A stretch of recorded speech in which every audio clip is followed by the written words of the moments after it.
Muling itataas ng P-pop boy group na SB19 ang bandera ng Pilipinas sa Asia Artist Awards o AAA sa Taiwan. Yan ay matapos na mapabilang ang grupo sa line-up performer ng AAA kasama ang iba pang K-pop groups. Alamin natin ang balitang entertainment mula kay Sam Martos.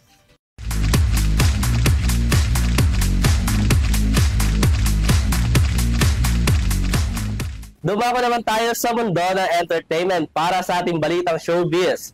SB19 goes to Akon Festival dahil isa lang naman sila sa mga kabilang sa mga lineup na magbibigay performance sa nalalapit na Asia Artist Awards. Kabilang ang P-pop boy group na SB19 sa mga lineup na magpe-perform sa darating na Akon 2025 ng Asia Artist Award. Sa official social media ng AAA, ibinahagi nila ang mga posters sa mga kasali sa mga magtatanghal. Bukod naman sa SB19, kabilang din na magpe-perform ang South Korean girl group na Kiki, Kickflips, Ness, Psychers, Gravity, Monsta X, All Day Project, Woods, Ahop at marami pang iba. Samantala, dadalo naman ang grupong SB19 pagkatapos ng kanilang world tour na simula at wakas sa Melbourne at Sydney.